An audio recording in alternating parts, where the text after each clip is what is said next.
নমস্কার বন্ধুরা, Shampa kitchen with village ফুডে আপনাদেরকে স্বাগত। প্রতিদিনের মতন আবারও চলে এসেছি একটা রেসিপি নিয়ে। আজকে বানাবো মিষ্টি রেসিপি, একদম ছানা ছাড়া মিষ্টি বানাবো। কি করে বানাবো আপনারা অবশ্যই দেখতে থাকুন। আজকে নিয়েছি, দেখুন ভাত নিয়েছি, অনেকটা ভাত বেঁচে গেছিল, তাই ভাবলাম ভাতটা না ফেলে দিয়ে এই ভাতের একটা রেসিপি করে ফেলি। এই জন্য আজকে মিষ্টি বানাবো। কি করে বানাবো আপনারা দেখতে থাকুন। আর যদি আপনাদেরকে ভালো লাগে তাহলে আমার চ্যানেলটা সাবস্ক্রাইব করবেন, লাইক করে ফুল ওয়াচ করবেন, আর অপর বন্ধুর কাছে কিন্তু শেয়ার করে দেবেন। এটা বেটে নিতে হবে। আমি বাটার জায়গায় চলে যাচ্ছি, বেটে নিয়ে চলে এসেছি। এরপর কড়াইতে কি করে করছি আপনারা দেখতে থাকুন। কড়াইটা গরম করে নিয়েছি, এখানে নিয়েছি 1 চামচ ঘি। প্রথমে কড়াইতে ঘিটা দিয়ে দিলাম। ঘিটা ভালো করে গরম করে নেব। ঘিটা ভালো করে আমি গরম করে নিয়েছি। এরপর যে ভাতটা বেটে আনলাম, এই ভাতটা আমি ঘির মধ্যে দিয়ে দিচ্ছি। ভালো করে আমি নাড়তে থাকবো। দেখুন নাড়তে নাড়তে একটু শক্ত ভাত কিন্তু হয়ে গেল। দেখুন এইভাবে কিন্তু ঘি দিয়ে প্রথমে নাড়িয়ে নেব ভালো করে। এরপর দিয়ে দেব, এখানে দিয়ে দিচ্ছি ময়দা। এখানে দিলাম 1 চামচ ময়দা।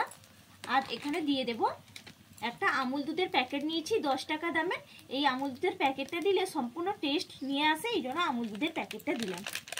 দুধটা দিয়ে দেবো পুরো, দিয়ে ভালো করে নাড়িয়ে মিশিয়ে নিতে হবে।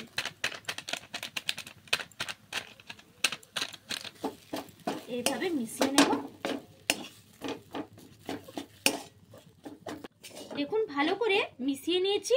আর একদম দেখুন শক্ত ভাব কিন্তু চলে এসছে। এইভাবে নাড়তে নাড়তে একটু শক্ত করে নেবেন। এরপর আমি নামিয়ে নেব। একটা পাত্রের মধ্যে আমি নামিয়ে নিচ্ছি। ঠান্ডা করে নিতে হবে ভালো করে, তারপর আমি মাখাবো। ঠান্ডা হয়ে গেছে। আমি প্রথমে হাতের তালুতে একটু ঘি লাগিয়ে নেব। হাতের তালুতে ঘি লাগিয়ে নিলাম। এরপর আমি ভালো করে মাখিয়ে নেব। দেখুন তাহলে হাতের মধ্যে একটু, দেখুন ভালো করে নিয়েছি বলে হাতের মধ্যে একটুও কিন্তু লাগছে না। একটু ভালো করে ঘি মাখিয়ে নিয়েছি বলে মাখিয়ে নিলাম। আর দেখুন কতটা সুন্দর হয়েছে। ডোটা এইভাবেই কিন্তু তৈরি করে নেবেন, তাহলে মিষ্টির পক্ষে একদম পারফেক্ট হবে। দেখুন গোল গোল করে ভালো করে তো মাখিয়ে নিয়েছি, গোল গোল করে পাকিয়ে নিচ্ছি। দেখুন একটুও কিন্তু গাটা ফেটেও যায়নি। দেখুন কতটা সুন্দর হয়েছে, একদম কিন্তু মসৃণ। আমি ওই প্রথম বানাচ্ছি ভাতের মিষ্টি, দেখা যাক কতটা পারফেক্ট ভাবে করতে পারি।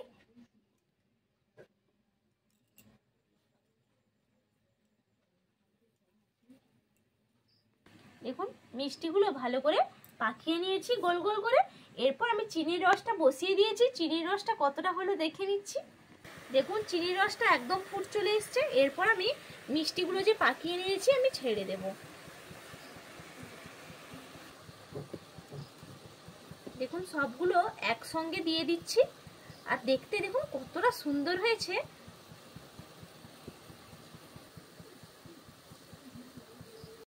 ফুটাচ্ছি আর দেখুন কি সুন্দর বড় বড় হয়ে ফুলে উঠেছে। দেখুন আপনাদেরকে একটা তুলেও দেখাচ্ছি। দেখুন কি সুন্দর হয়েছে। দেখুন প্রত্যেকটা রসগোল্লা কিন্তু দারুণ হয়েছে। ভাতের বলে কিন্তু মনেই হচ্ছে না। দেখুন কি সুন্দর দেখতে লাগছে। কোনো জিনিস যদি পারফেক্ট ভাবে করতে পারি তার থেকে আনন্দ আর কিছুই হয় না। দেখুন এরপর আমি তুলে নিচ্ছি। দেখতে কতটা সুন্দর হয়েছে, আর বড় বড় হয়ে ফুলে উঠেছে। দেখুন এতটা যে পারফেক্ট হবে আমি নিজেও ভাবতে পারিনি।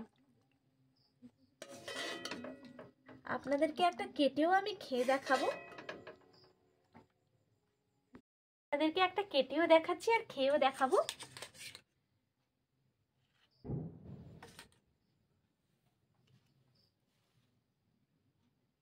দেখুন কি সুন্দর হয়েছে। একটু রস নিয়ে খেতে ভালো লাগে।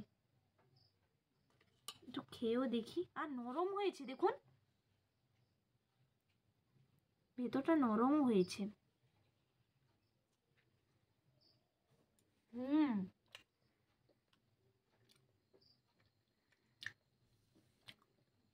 ভালোই লাগছে। গুঁড়ো দুধের গন্ধ আর ঘি দিয়ে তো পুরোটা করেছি, ভালোই লাগছে।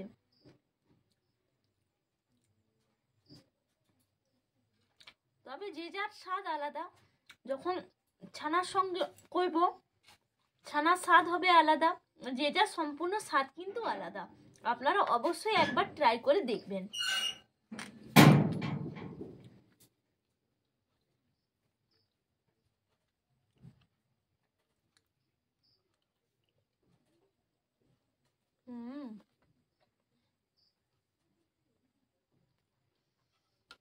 খেয়ে নিলাম, একদম নিজে বানিয়ে নিজে পারফেক্টভাবে খেয়ে নিলাম।